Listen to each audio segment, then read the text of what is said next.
Halo semuanya, selamat datang kembali di Ngosik. Asik. Ngobrol. Asik ya, sesuai temanya kita berjumpa lagi untuk kita sama-sama ngobrolin satu tema Jos ya, yang Yeah. tentunya pasti asik. Nah kali ini kita nggak cuma berdua doang, tapi ada satu Yeah. tamu istimewa yang Istimewa banget. udah istimewa banget, yang udah Yeah, pasti oke. dikenal sama semuanya teman-teman. Benar. Hari ini kita ada kedatangan Kodarwi. asik. Mantap. Pernah sebagai leader dari Abal Barat, leader penatua. Ya kalau buat teman-teman yang belum tahu, nah hari ini kita akan bahas satu tema yang mungkin ini kalau menurut gue pribadi Jos ya, menurut aku pribadi kok ya, panas gitu kan. Terus kayak kalau di tengah-tengah kita gitu ya, jarak dan dalam tanda kutip itu jarang diobrolin, jarang dibicarakan, bener kan? Kayak masih tabu lah. Ya. Diomongin dengan gampang dan Ah, dengan semua orang. apalagi di tengah-tengah gereja. Bener banget. Gitu. Biasanya mungkin kalau kita bahas ini paling ya di sesi LTC, sesi men's camp segala macam pasti dibahas ya kan. Ya di camp-camp gitu lah. biasa Atau diangkat. pemuritan segala macam. Tapi Iya. secara ini kok kayaknya jarang terdengar.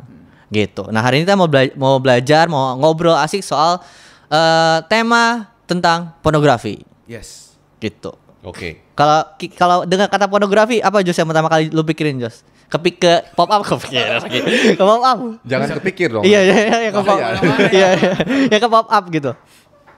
Ya tadi tabu. Tabu Iya. ya? Mungkin satu kata itu tabu kalau buat gue sendiri sih. Nah, Lu kan? sama sih. kayak aku pernah punya pengalaman pribadi gitu kok. Maksudnya di lingkungan gereja kan biasa kita ngobrolinnya yang dan tanda kutip ya, yang baik-baik di luar pornografi ini. Kira waktu itu ada sempat ngobrol sama beberapa teman, maksudnya bukan ngobrolin pornografi ke arah mana, tapi bagaimana mereka melalui dosa ini. Kayak kaget gitu. Hah? Maksudnya jarang diobrolin, jadi kayak waktu mau jawab, mau tanya lagi tuh kayak agak awkward, Iya, agak kaku gitu. Nah, makanya mungkin pertanyaan pertama adalah sebenarnya kalau di Alkitab sendiri kok ada gak sih penjelasan sebenarnya pornografi itu gimana sih gitu? Ataupun ada contoh-contoh di Alkitab, tokoh-tokoh Alkitab yang mereka pun sempat jatuh ke dalam dosa ini gitu. Ya, jadi yang pasti kan zaman dulu waktu Alkitab ditulis ya belum ada belum ada TV, Betul. ya kan? Ada sosmed juga. Belum ada sosmed. Iya. Ya sosmed apalagi ya? TV belum ada, media video belum ada. Betul. Yes. Gitu ya. Tapi kalau kita lihat di Alkitab, secara eksplisit tulisan pornografi tentu nggak ada, gitu ya. Tapi kita bisa melihat dan belajar dari sejak perjanjian lama di perjalanan Israel, kemudian di perjanjian baru ketika gereja mula-mula ada, jemaat yang ada di Roma, yang ada di Korintus. Kita bisa lihat ciri-ciri yang menggambarkan tentang dosa seksual, itu biasanya selalu dimulai dari penyembahan berhala. Iya. Kenapa Yes. gitu kok? Iya. Ini baru kali ini. Ini enggak. Jadi sampai di kitab Wahyu pun Tuhan menegur jemaat yang di, kalau nggak salah ya, Smyrna, ya, karena ini nanti mesti cross check ya supaya pokoknya salah satu jemaat dari 7 jemaat yang dituliskan surat oleh Yohanes. malaikat Tuhan, Yohanes ya, melalui Yohanes gitu ya. Yang ditegur itu adalah orang-orang yang jemaat Smyrna ini melakukan penyimpangan secara dosa seksual karena penyembahan berhala. Nah, makanya sangat erat hubungannya konteksnya dosa seksual itu dengan penyembahan berhala sebenarnya. Kenapa? Karena penyembahan berhala itu sebenarnya kan di pikiran. Jadi mereka menyembah sesuatu yang mereka pikir lebih daripada Tuhan gitu. Betul. Iya benar. Nah, itu membawa mereka sampailah kepada imajinasi dan lain-lain. Nah, biasanya itulah yang menuntun orang juga kepada dosa seksual. Contoh, Paulus pernah menulis surat buat jemaat di Roma. Jemaat di Roma, karena mereka namanya juga tinggal di Roma, karena waktu itu kerajaan Roma menjajah Israel juga. Di masa itu kan kita tahu dari film-film tanda kutip ya, maksudnya film-film Romawi yang kekaisaran Roma dan segala macam. Iya. Bahkan zaman gua nggak tahu zaman lu orang, tapi zaman gua dulu SMA gitu ya, ada satu tanda kutip film porno yang terkenal banget, itu tentang kekaisaran Roma. Gua nggak perlu mention judulnya karena lu jangan bisa lu orang cari ya. Mending jangan. Tapi zaman itu tuh gua pernah nonton bersama dengan teman-teman SMA gua, dan gua masih ingat, maksudnya itu gambaran yang sangat real tentang kerajaan Romawi yang Pada masa itu sangat bebas dengan dosa seksual, penyembahan berhala dan lain-lain gitu. Dan ini mengerikan karena memang waktu itu kita tahu lah ya, maksudnya mereka adalah orang-orang yang penyembahan berhalanya luar biasa gitu. Iya. Nah, waktu Paulus menulis surat buat jemaat yang di Roma, dia ingetin bahwa jangan sampai di Roma 1 ya, nanti baca aja Roma 1, di bagian akhir-akhir gitu ya di pasal 1 itu Paulus jelasin tentang bagaimana mereka dengan pikirannya sia-sia menyerahkan diri kepada segala macam kecemaran dan hawa nafsu. Nah, sampai akhirnya Paulus menulis gini, sampai bukan hanya sekedar dosa seksual yang tanda kutip misalkan dengan pelacur gitu, tapi mereka sudah sampai di level yang parah sekali adalah istri-istri menyerahkan diri kepada persetubuhan yang tidak wajar. Laki-laki meninggalkan istrinya bahkan dan bersetubuh dengan sesama jenisnya. Itu separah itu. Tapi mulainya selalu konteksnya penyembah berhala karena mereka tidak menganggap Tuhan yang menjadi satu-satunya yang lebih penting dan mereka justru malah menyembah berhala dan membawa mereka ujungnya kepada dosa seksual. Oke. Biasa itu selalu jadi jadi Cycle-nya kayak gitu ya. bukan cycle tapi lebih ke maksudnya gini, wujud dari penyembahan berhala yang dosanya ujungnya pasti membawa ke dosa seksual. Nah hari ini mungkin kalau ditanya, kaitannya dengan hari ini apa? Kita kan nggak nyembah berhala yang tanda kutip bentuknya patung dan segala macam lagi ya gitu ya. Maksudnya ini tidak bermaksud menyinggung agama tertentu juga, tapi memang konteksnya yang perjanjian lama di Alkitab. Kita clear, kita bicara Kristenan punya sejarah nih ya. Betul, ya. Nah jadi hari ini dalam hidup contohnya nih, kalau kita tidak fokusnya sama Tuhan, biasanya kita pasti fokus sama yang lain. Ada orang fokusnya sama uang. Iya, benar. Coba lihat aja orang-orang yang ngejar uang sampai sudah lupa sama Tuhan, pasti ujungnya juga dosa seksual pasti ada di situ. Orang yang menghabiskan hidupnya dengan sesuatu yang addicted gitu ya, pasti nanti bisa juga berkaitan dengan suatu dosa seksual. Majority, tentu nggak semua ya. Gitu. Tapi itulah yang terjadi, gambaran yang terjadi di dalam perjanjian lama, perjanjian baru, yaitu terjadi juga hari ini. Gitu. Berarti ibaratnya kayak tadi harta, tahta, kuasa, pasti ujungnya bisa aja ke arah dosa seksual tadi. Iya. Dosa seksual banyak macam kan ya. Maksudnya bukan cuma sekedar porn, bukan cuma nonton pornografi, karena kan pornografi ya dosa seksual sebenarnya. Dan kemudian setelah pornografi biasanya sih akan membawa ke yang udah benar-benar praktek yang nyata, seks bebas segala macam, seks bebas dan lain-lain gitu. Berarti sebenarnya intinya meskipun dalam tanda kutip ya, kalau misalnya kalau dibilang kan kenapa nggak boleh mencuri, karena di Alkitab jelas jangan mencuri. Kenapa nggak boleh membunuh, karena jelas di Alkitab ada tulisan jangan membunuh gitu kan, ditulis secara eksplisit, secara jelas gitu. Nah bukan berarti ketika dalam tanda kutip ya pornografi itu nggak ditulis, bukan berarti itu satu hal yang diperbolehkan gitu atau kita bisa lakukan gitu. Tapi justru mungkin nggak terlihat secara eksplisit tulisannya gitu, tapi memang nggak boleh gitu. Tapi kok mungkin pertanyaan berikutnya adalah, nah tadi kenapa orang tuh bisa akhirnya addicted gitu, yang mungkin awalnya coba-coba gitu kan, lihat sedikit, terus lama-lama kalau nggak lihat sayang gitu kan, terus awalnya ketagihan gitu. Apakah akan ada banyak hal yang mempengaruhi dirinya seorang itu tersebut gitu? Pertama pertanyaan kenapa dulu? Kenapa orang bisa lari ke pornografi? Ya banyak hal tentunya banyak faktor, tapi kalau menurut apa yang pernah gua sendiri alami ataupun pernah menemani orang-orang muda yang harus melewati keterikatan terhadap dosa seksual dan pornografi ini gitu ya. Biasanya satu gini, sebelum ke situ. Manusia diciptakan sama Tuhan memang sudah punya naluri seksnya. Ya dong, karena kalau enggak kan nggak mungkin kita bisa beranak cucu. Iya. Ya kan? Benar banget. Nah, tapi naluri tersebut disalahgunakan sehingga bukannya tujuannya beranak cucu yang benar di dalam pernikahan, tapi justru dipakai untuk memuaskan diri. Jadi menyerahkan diri kepada hawa nafsu itu. Karena sebenarnya baik lagi yang tujuan Tuhan menciptakan pernikahan tuh apa bilangnya ya? Yang kalau itu apa? Ya beranak cucu bertambah banyak Ya, kan kalau di dari kejadian Tuhan 1. gitu. Ya kan dari Tuhan. Pernikahan itu inisiasinya Tuhan. Inisiasi Tuhan. Nah, gini. Harusnya kan hawa nafsu itu kan bagian dari kita. Jadi hawa nafsu itu sesuatu yang kita harus kendalikan. Ya dong, betul. Gitu kan. Nah, kalau orang sudah terikat sama dosa seksual atau pornografi, dia bukan lagi mengendalikan hawa nafsu, dia dikendalikan sama hawa nafsu. Tangkap ya? Udah kebalik, dia menyerahkan diri sama nafsu itu.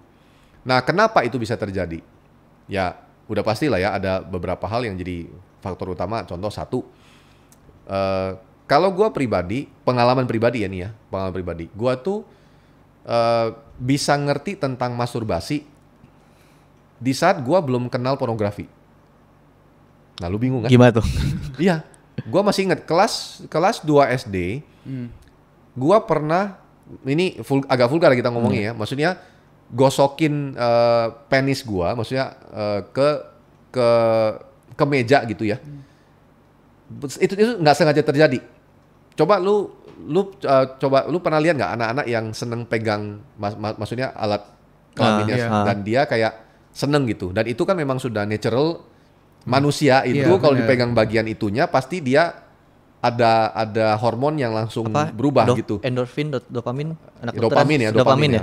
Nah, jadi gua waktu itu jadi pokoknya intinya nggak sengaja mau ngapain gitu ya, maksudnya pas waktu itu bersentuhan dengan meja, terus rasanya enak dan gue terusin. Nah akhirnya dari situ gue paham bahwa kalau alat kelamin gue ini gue gosok berulang-ulang akan mencapai satu titik kenikmatan tersendiri. Nah sampai gue belum ngerti tentang pornografi tuh, belum pernah nonton, belum nggak pernah lihat pun gitu ya. Tapi nalurinya gue sudah ada. Dan kebetulan itu terjadi dan itu akhirnya secara nggak langsung mengikat gua. Iya. Itu kelas gua 2 SD loh. Gitu. 2 SD ya, ya? 2 SD.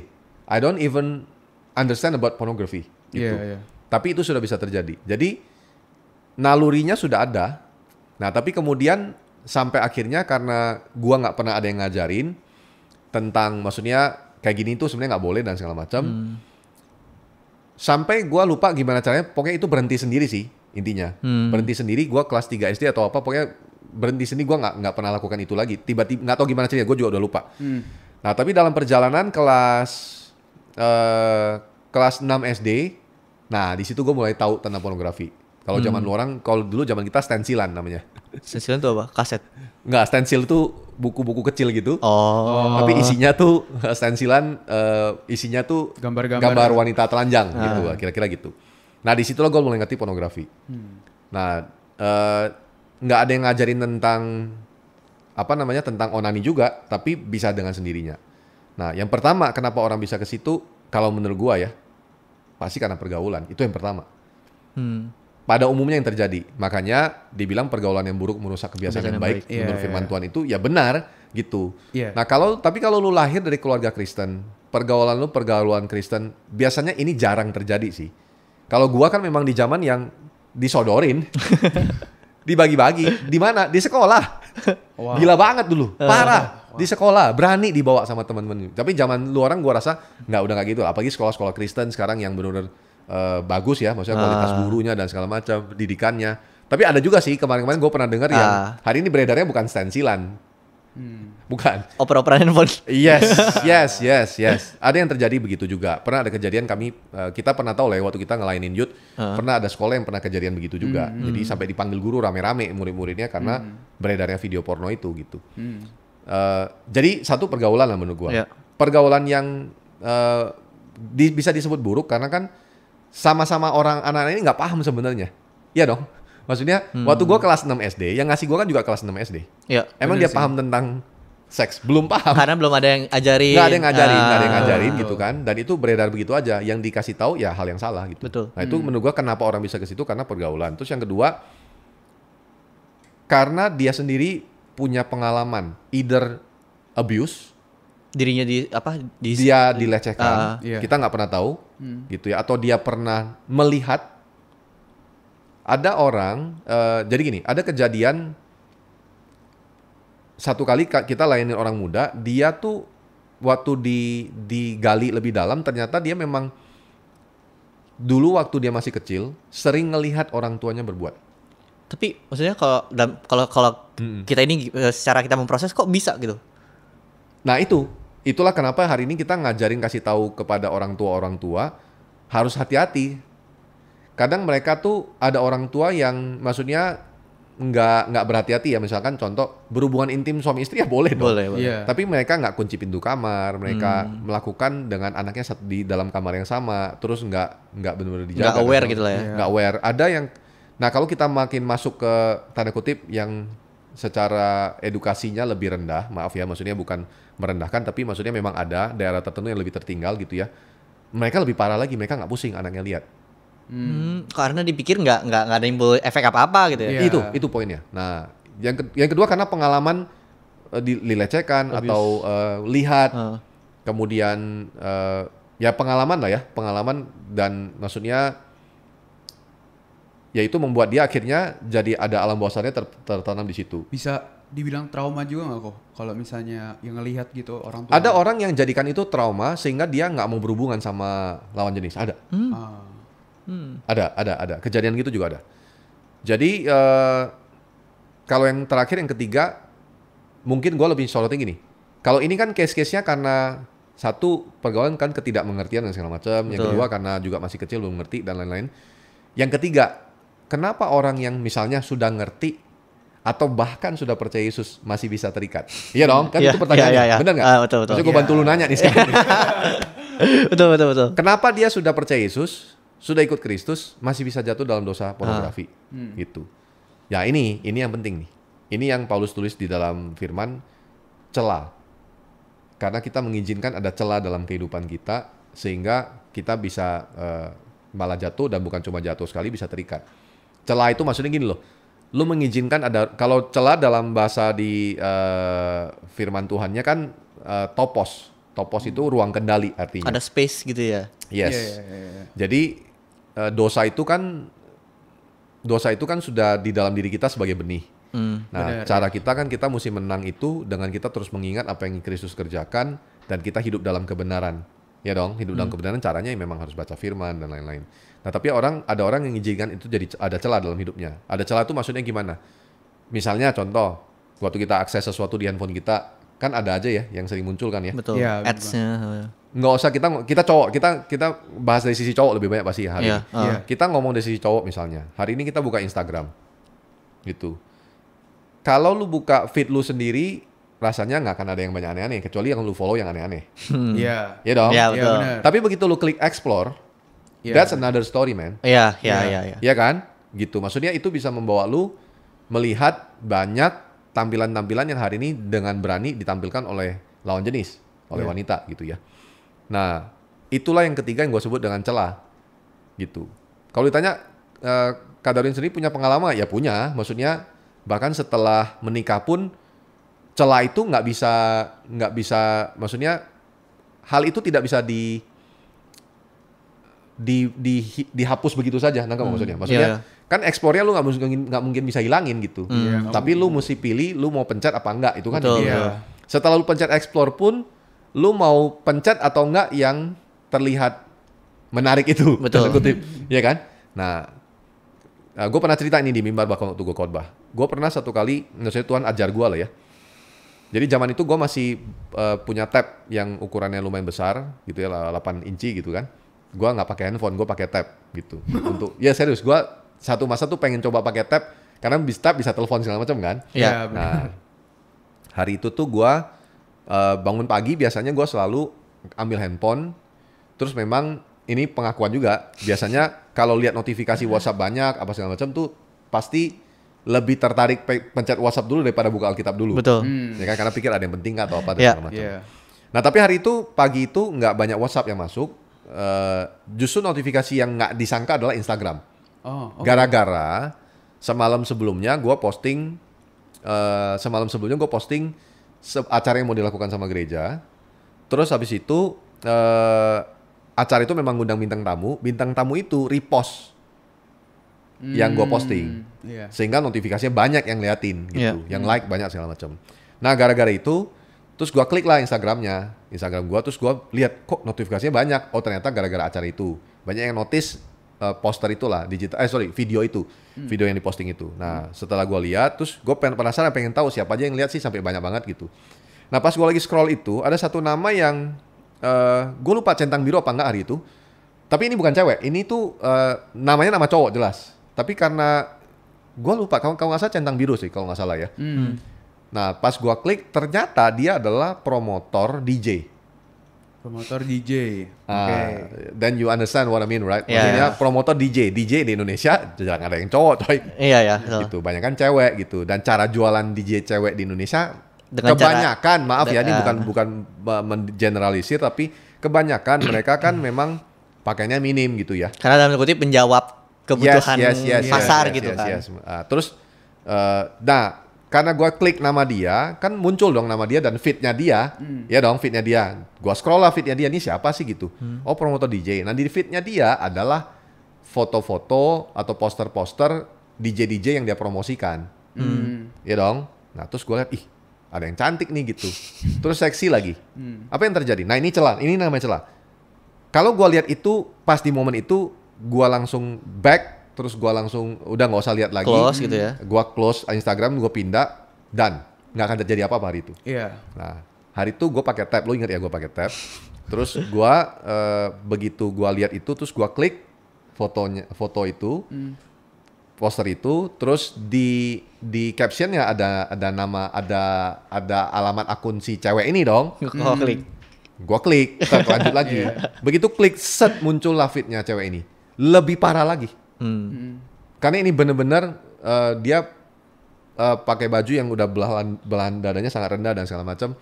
Nah, itulah celah. Pagi itu gue klik foto yang belahan dada dan klik. Muncul di handphone kan kecil ya. Kalau muncul di tab lu tahu dong. Ukuran apa? Set gede gitu. Tahu nggak Tuhan tegur gue dengan cara apa? Gimana kok? Ini akan selalu jadi cerita yang menurut gue sangat apa ya namanya ya? Mengenaskan sih kalau buat gue ya. Gitu. Karena gue baru menyadari sebegitu lemahnya lah gue. Sekalipun gue sudah menikah, ada celah kalau gue buka bahaya gitu. Tapi Tuhan ingetin gue hari itu, gue bersyukur. Jadi gue kan sambil tiduran di kasur, terus bantalnya gue naikin ke atas, terus sambil gue selonjoran gitu kan, gue pegang gini. Nah, anak gue yang kecil sudah bangun. Daryl kan udah bangun, dia lagi di kamar gue kan ini ada sekat di sebelahnya tuh ada lemari baju dan segala macam. Nah dia lagi di sebelah itu. Iya. Tiba-tiba jadi gue lagi pegang handphone itu kan memang ini kan dinding, jadi nggak ada yang tahu kan gue lihat apa. Istri gue lagi di kamar mandi, dia lari ke sini, si Daryl, kasur gue itu di lantai.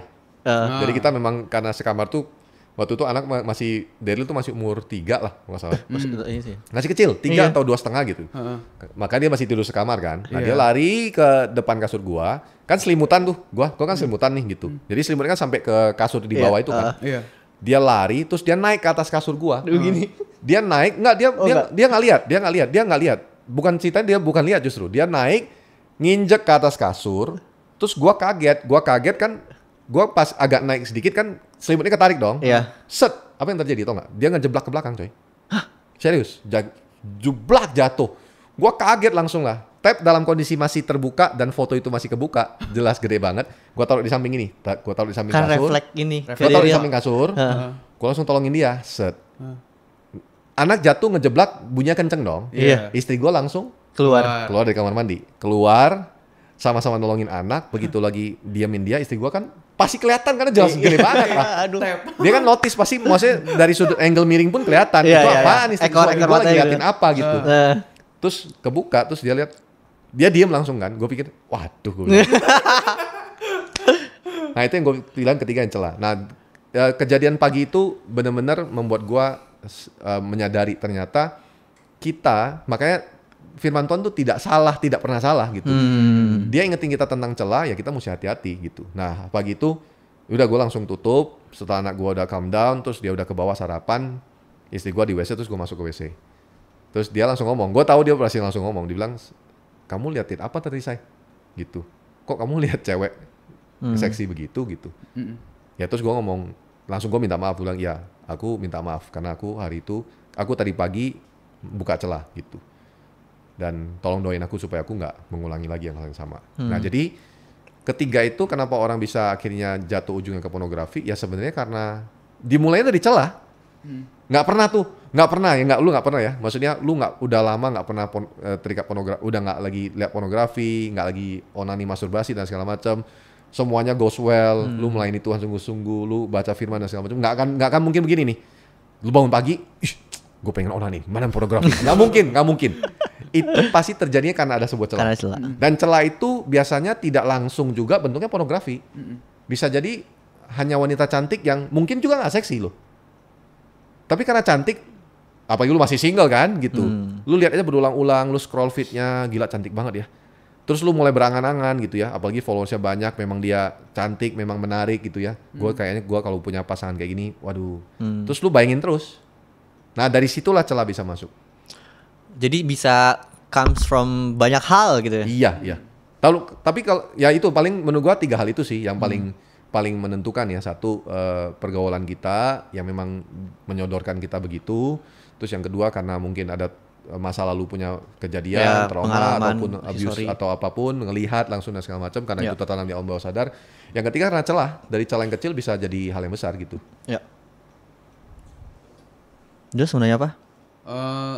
Tadi banyak yang Conan mention banyak sekali poin sih sebenarnya yang bahkan sampai udah ke titik yang penyelesaiannya juga gimana pas cerita tadi yang sharing itu. Cuman pengen tanya soal ini sih, kenapa ada orang bisa sampai kecanduan? Menurut kau dalam sendiri bisa sampai kecanduan? Itu kan gini. Itu secara kalau itu mungkin pendekatannya mungkin bukan secara kekristenan kita jawabnya, tapi lebih ke sisi memang secara ilmu pengetahuan, secara kedokteran. Ini gua nggak berani klaim bahwa ini gue pasti benar ngomong ya, tapi menurut yang gue pernah baca dan gue pernah dengar gitu kan, memang adiksi kepada pornografi itu terjadi karena ketika dia sudah berulang-ulang melakukan itu, karena kan begitu kita konsumsi pornografi, kalau ya cowok maupun cewek sih setahu gue harusnya ujungnya kan masturbasi. Nah masturbasi itu kan menghasilkan dopamin di otak kita gitu, yang membuat kita rasa nyaman, enak gitu. Nah makin lama itu akan makin membuat dia pengen terus. Ya kan, pasti pengen terus. Nah itulah yang membuat akhirnya ya adiksi terjadi, kecanduan gitu. Ya itu faktor yang paling clear yang bisa dijelaskan sih. Karena kalau dari sisi firman Tuhan, ya prinsipnya orang kecanduan akan sesuatu ya pasti karena kebiasaan yang berulang-ulang kan, gitu. Nah kalau di firman lebih banyak memberikan kita kebenarannya sih. Memang harusnya menghadapi itu seperti apa gitu. Kalau ngomongin apa bilangnya? Kalau orang bisa addicted gitu sama pornografi ataupun jatuh gitu kok.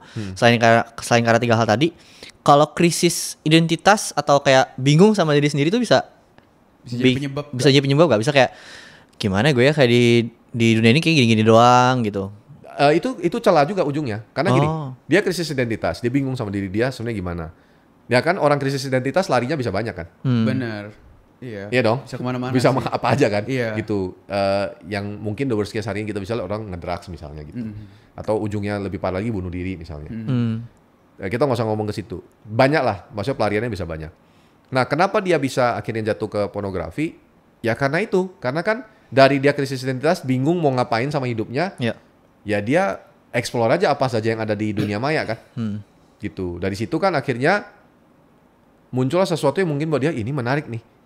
Iya kan? Nah, coba. Nyoba. Iya, penasaran. Akhirnya jatuh gitu. Ya balik lagi ke situ sih. Ujungnya sih itu aja sih seputar itu.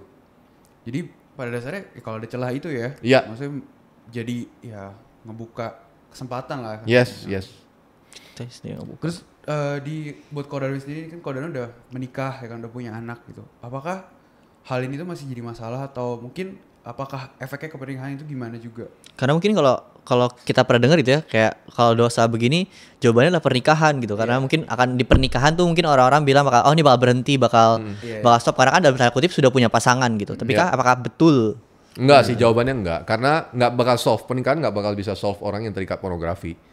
Pernikahan enggak bisa solve orang yang punya masalah di dosa seksual. Misalkan dia senang kepelacuran lah misalnya sampai kayak gitu ya, gitu. Atau senang masturbasi gitu. Terus kalau pernikahan akan berhenti? Enggak akan berhenti karena itu sudah bicara tentang kecanduan, adiksi yang memang harusnya dia harus bisa menang ketika dia masih sendiri justru gitu. Karena kalau masuk dalam pernikahan, emang isi pernikahan seks 24/7 kan enggak? Iya. Maksudnya ya kalau istri lu, maaf ya nih ya, maksudnya seks doll ya boleh silakan aja, kan bukan seks doll dia. Maksudnya istri lu, pasangan lu ini atau suami lu kan dia manusia, partner lu dalam hidup kan gitu. Dan dia tidak bisa berhubungan seks dengan lu 24/7 atau maaf ya, maksudnya telanjang di depan lu 24/7 kan nggak bisa gitu. Maksudnya frekuensi yang rata-rata pada umumnya ya seminggu 2 kali misalnya berhubungan seks gitu. Lah kalau nggak berhubungan seks 5 harinya ngapain? Gitu kan? Nah itu kan 5 harinya ngapain gitu. Belum lagi kalau misalnya contoh kalau istri hamil gitu kan nggak bisa sering-sering. Istri habis melahirkan apalagi gitu. Ya kan kalau istilah kita yang sudah menikah puasa gitu. Puasa 40 hari lah gitu misalnya. Nah itu pernikahan artinya bukan jawabannya gitu. Kalau orang berpikir nanti gue menikah pasti gue akan solve, justru akan bahaya sekali. gitu. Justru dia akan, nah pengaruhnya apa? Kalau orang terikat sama pornografi, terus dia mau menikah, sebelum menikah dulu deh kita ngomong pasangan. Ada satu hamba Tuhan pernah cerita di dalam khotbahnya di luar negeri, dia pernah layanin seorang pria. Dia nggak nyangka bahwa pria ini punya masalah pornografi. Jadi pria ini usianya sudah early 30s lah ya, 30-an awal. Tapi sejak umur 25 tahun itu, 24-25 dia sudah mulai membuka diri untuk cari pasangan. Dan dia melayani di gereja gitu. Dan pendeta ini melihat bahwa anak muda ini luar biasa, maksudnya melayani sungguh-sungguh dan segala macam. Dan udah berusaha bangun hubungan dan segala macam, tapi sudah berjalan hampir 7 tahun, nggak ada yang bisa cocok dia rasa gitu. Setelah pendetanya juga konselingin, tanya masalahnya apa dan segala macam, sampai bingung. Nah, sampai satu titik, yaitu umur dia 30-an early 30s itulah si pendetanya tiba-tiba comes up dengan sebuah pertanyaan yang terkait pornografi. Dia bilang gini, tiba-tiba pendetanya kayak dapat impresi lah gitu ya. Maksudnya cuma nanya lebih umum aja kalimatnya gitu. Gimana kehidupan lu kalau berkaitan tentang pornografi? Nah, si cowok ini kaget ditanya begitu. Iya. Karena dia nggak nyangka gitu. Karena nggak pernah dibahas. Iya. Nah, cowok ini cerita lah akhirnya bahwa dia sejak umur 10 tahun. Wah. Bayangin 10 tahun. Sorry. Kok 10 sih? Pokoknya dia sudah 10 tahun terikat itu berarti kalau waktu itu sejak umur 20 berarti kan 20-an tahun. Ya. Bokapnya kasih dia video porno dan bahkan pernah ngajakin dia nonton bareng. Dan itu berulang-ulang dan selama 10 tahun dia itu terinspirasinya dengan pornografi. Makanya setiap kali dia mau punya pasangan, dia selalu merasa kayak wanita ini kurang sempurna. Dan cari lagi, ini kurang oke, ini kurang oke. Dia selalu melihat sebuah kekurangan dalam diri seorang wanita karena secara nggak langsung pornografi mempengaruhi dia. Gitu. Itu cuma salah satu kisah aja ya. Gitu.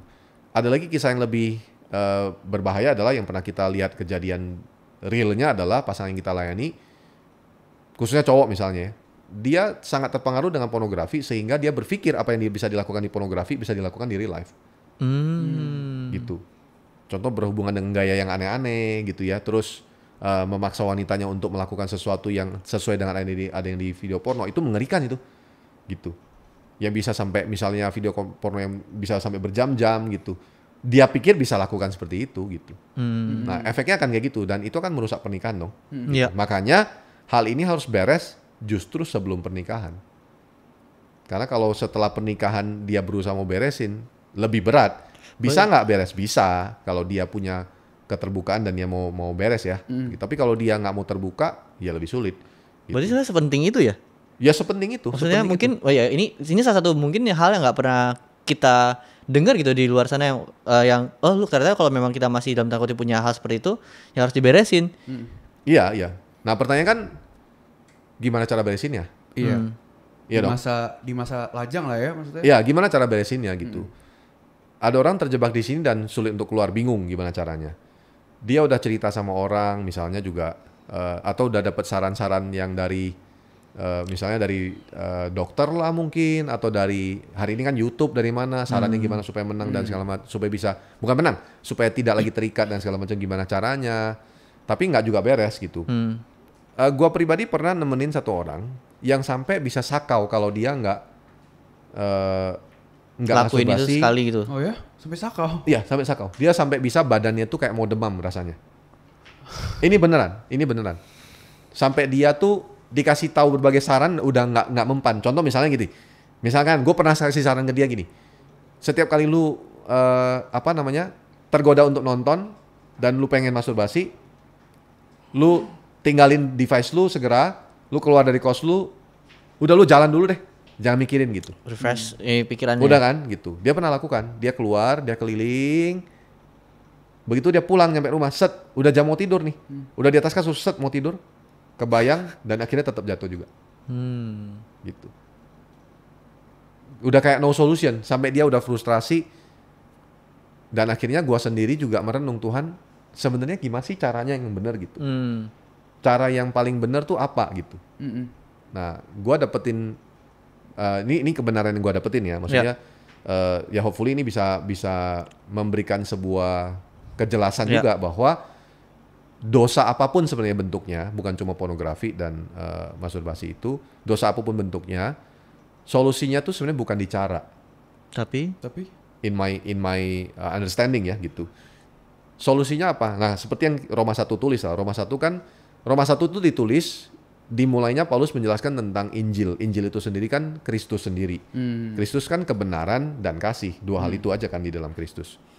Nah, kenapa dia bisa melanjutkan tulisan Roma 1 itu sampai kepada dosa seksual di bawahnya? Kan endingnya Roma 1 itu dosa seksual tuh. Gitu. Kenapa Paulus bisa nulisnya begitu? Karena sebenarnya kunci dari semuanya, termasuk gua juga ngalamin sebelum gua bukan sebelum pernikahan gua menang sih. Waktu gua ngalamin masa-masa yang dulu parah ketika gue masih ingat Champion Gathering, gue ikut Champion Gathering, gue tuh bertobatnya tuh di situ, ngalamin perubahannya di situ, sampai gue pulang gue berani bakar DVD porno gue dan segala macam dulu itu karena gue ngalaminnya di situ. Nah, apa yang gue alamin sebenarnya secara pribadi, dan kemudian dalam perjalanannya gue terus harus ingat kebenaran tentang diri kita yang dulu sudah bukan lagi Darwin yang punya gitu, itu sudah ditinggalin.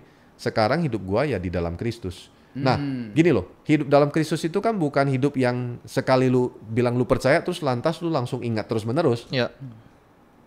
Ingat tuh maksudnya gini, sadar terus menerus. Kadang-kala waktu kita dihadapkan dengan sebuah kondisi kita bisa kurang sadar. Kita lupa, kita jadi fokus sama diri kita sendiri lagi gitu. Nah, jadi kuncinya menang tuh sebenarnya apa sih gitu? Kalau menurut gua kuncinya menang ya cuma satu.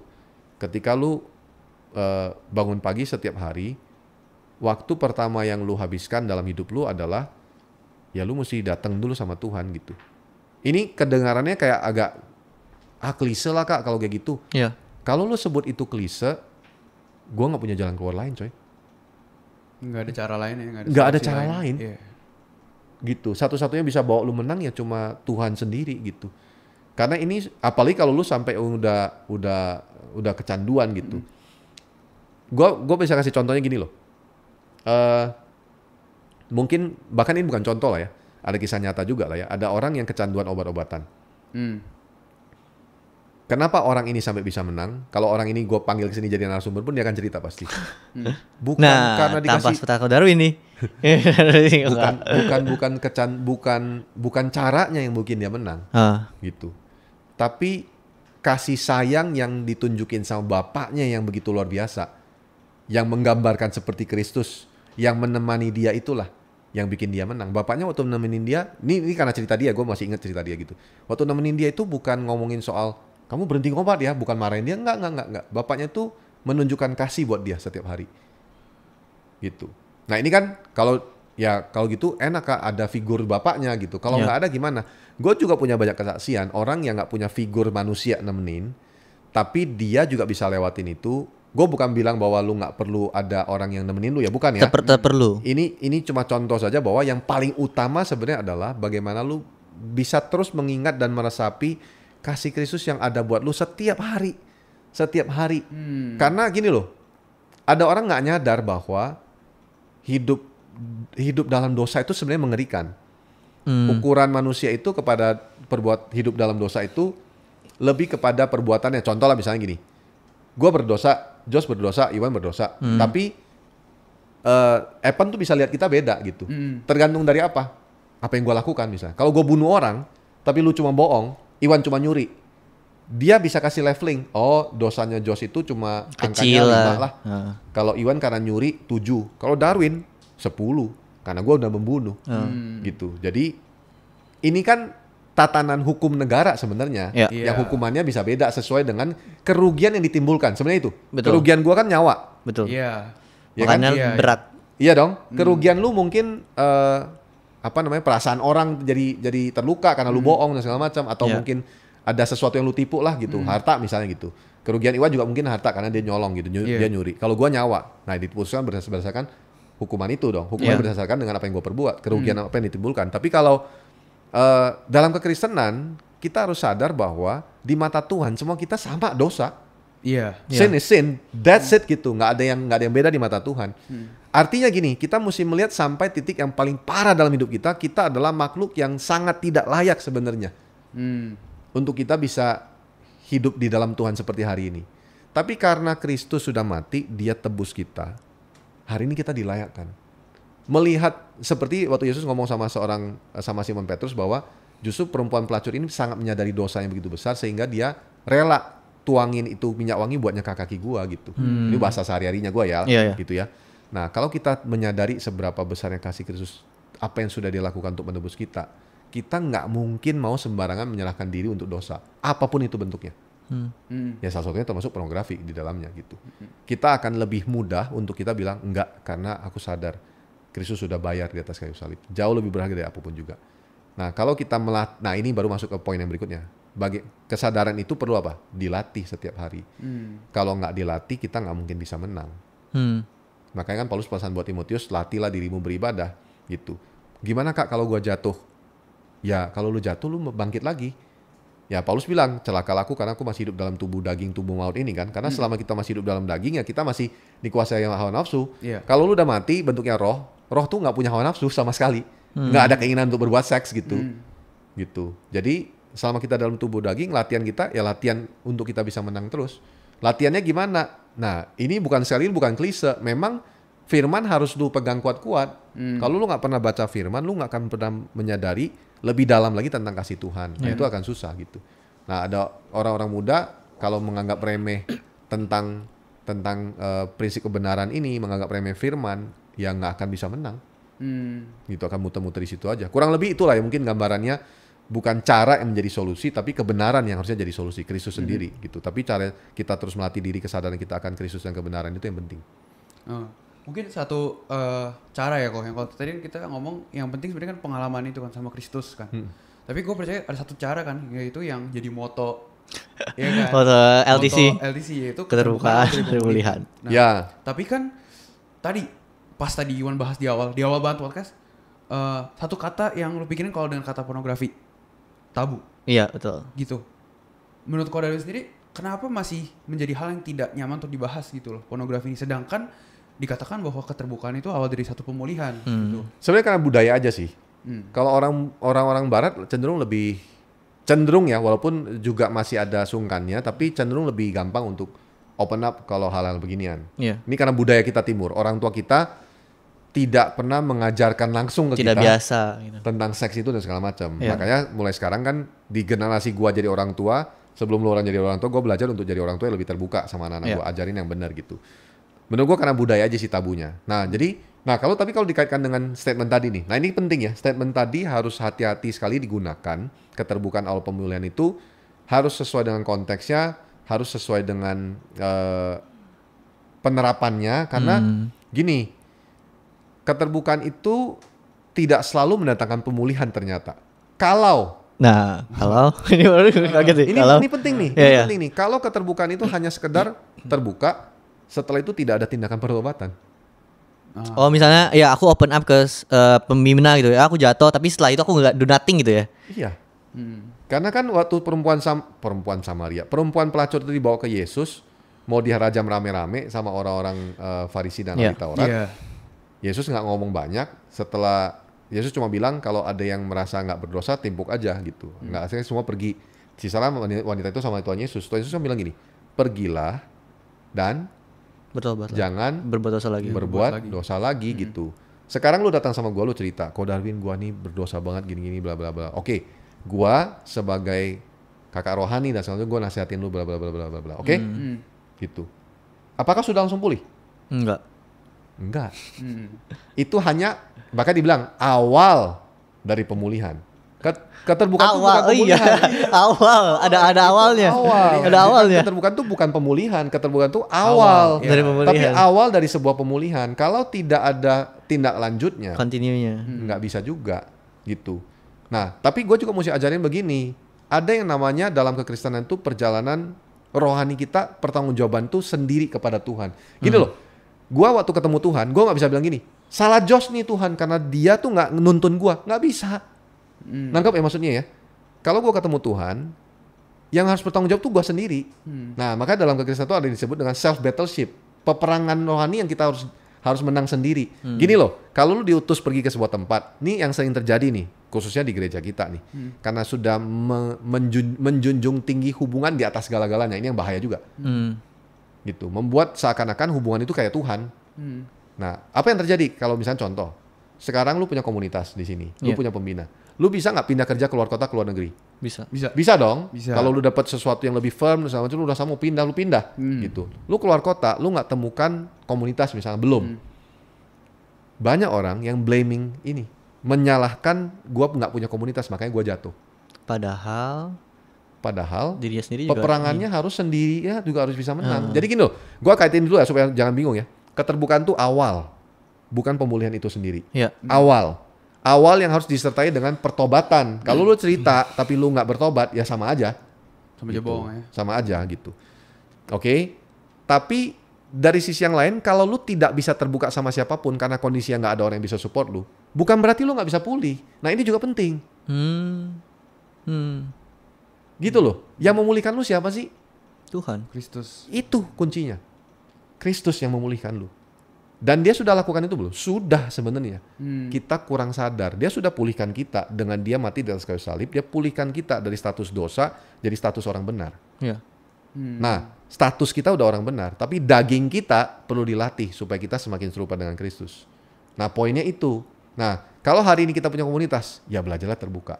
Tapi ingat, terbuka juga jangan sembarangan. Orang yang mendengar cerita orang yang terbuka juga nggak boleh ember. Ini penting loh. Iya. Iya. Kenapa orang nggak berani terbuka hari ini dalam komunitas Kristen? Karena diceritain kemana-mana. Ujung-ujungnya julid. Iya. Ya itu bahaya. Gini loh. Nih misalnya ya. Iwan pembina rohaninya Josh. Josh pembina rohaninya Kak Darwin. Gitu ya. Aku cerita ke Jos. Cerita ke Josh. Josh merasa gini. Wah ini problemnya Iwan, gue juga bingung nih gimana nih. Dia cerita ke Kak Darwin. Kak Darwin bingung nih. Kak Darwin punya pembina lagi si A. Cerita lagi sama. Jadi Panjang. udah jadi rahasia umum gitu. Iya. Terus misalnya contoh kalau gua lagi juga punya sahabat deket, lu tahu nggak anak binanya si Josh nih? Nah itu nggak benar. Kalau udah private matters gitu ya, hal-hal pribadi personal, misalnya dia cerita kepada seseorang, ya seseorang tuh keep aja, doakan, bawa dalam Tuhan. Kalau nggak bisa nasehatin, nggak punya jalan keluar, nggak harus juga ada jalan keluar dari manusia, karena ujungnya tetap dari Tuhan gitu. Jadi bagian dari Josh kalau Iwan cerita dan nggak punya jalan keluar gimana? Ya kuatin dia, tetap support dia, doakan dia, temenin dia dalam prosesnya. Tetap iya tadi ya. Iya dong. Mengasihi dia. Iya, tetap mengasihi dia. Nah, kalau dia jatuh lagi, belum menang juga, walaupun tadi gue bilang kan, Yesus bilang bertobat, Betul. pergilah jangan berbuat dosa lagi. Iya. Terus setelah kita jatuh lagi, kita belum menang juga, gitu. Setelah sekian tahun kita belum menang juga, misalnya gitu. Nah itu kan, gini loh, bukan bagian kita manusia untuk menghakimi, itu yang mesti clear. Iya, betul. Iya. Karena Kristus pun belum menghakimi dia. Kristus akan datang kedua kali ke dunia ini. Di saat itulah dia akan menghakimi orang hidup dan yang mati. Sekarang ketika dia belum datang, apa yang dia sedang lakukan? Dia memberikan ruang sebesar mungkin, seluas mungkin untuk kita mengambil jalan untuk bertobat. Jadi sekarang ya teman-teman kalau mungkin yang sedang dengar ini juga, ya inilah ruang yang begitu luas kesempatan yang Tuhan berikan buat kita. Iya. Bahwa sekalipun kita berdosa, Tuhan menerima kita karena dia mengasihi kita dan dia bilang, nah ayo hiduplah benar di dalam aku. Itu yang Tuhan berikan pastinya. Iya. Nah demikian juga sikap kita sebagai tubuhnya Kristus kan, gitu. Iya. Kita anggota tubuh kan, Iya. gitu. Kristus Iya. kepala.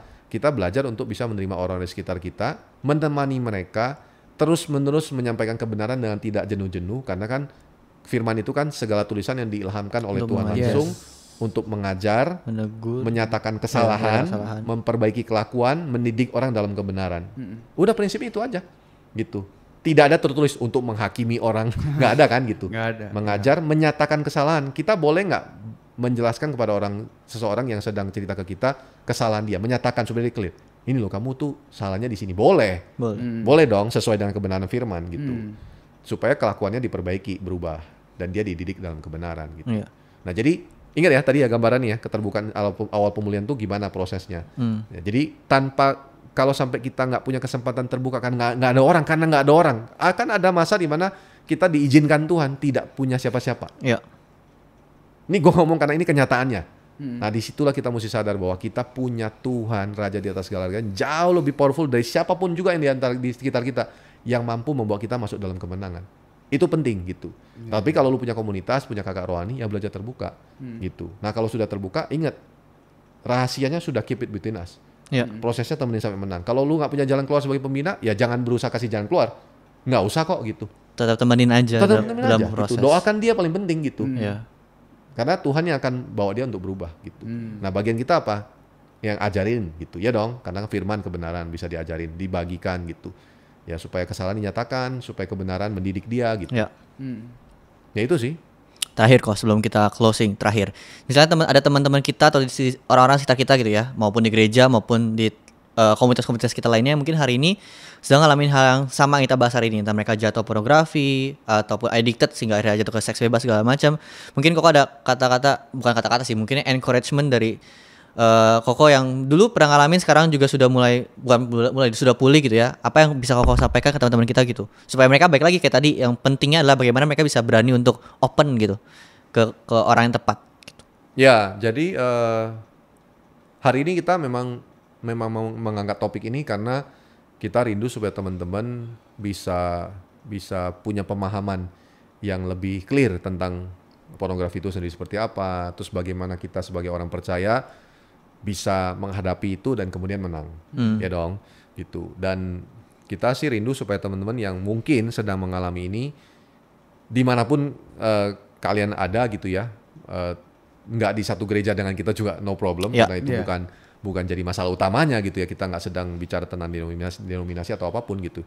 Tapi kita sedang bicara generasi muda yang memang takut akan Tuhan, generasi muda yang menang, generasi muda yang bisa jadi dampak, jadi terang, dan tidak ada celah dalam kehidupannya gitu. Nah, makanya kalau kita rindu melihat hal ini terjadi, ya kita rindu juga teman-teman bisa open up gitu ya, datang kepada pembina, orang-orang yang teman-teman bisa percaya gitu ya, untuk bisa ditemenin, tolong kalau rasanya merasa sedang dalam keterpurukan tanda kutip, sedang merasa sendiri, tidak ada yang nggak ada yang care, ya kita ada sebenarnya gitu ya. Maksudnya above to generation, namanya juga kasih Bapa buat generasi, ya kita percaya kita ini mau jadi perpanjangan tangan Tuhan.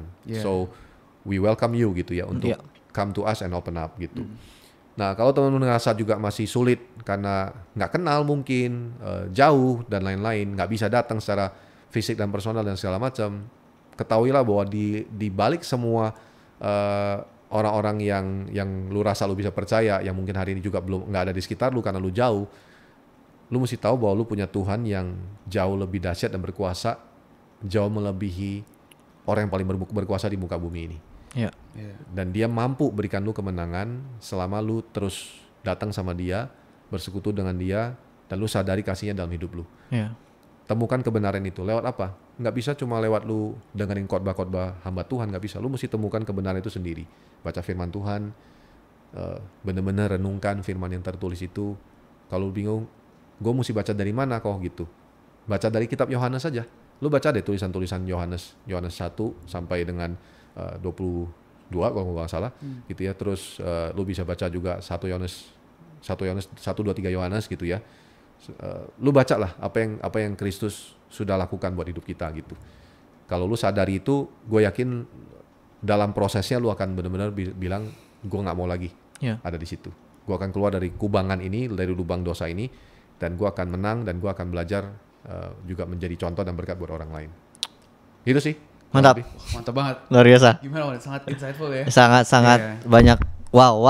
Wisdom hari ini. Iya, betul. Kita mau say thank you ya sama Ko Darwin buat sharing-sharingnya hari ini, ngobrol-ngobrol asiknya. Tentu nanti kita bakal ada banyak topik lain yang mungkin kita bahas lagi sama Ko Darwin, sama-sama kita ngobrol, ya kan?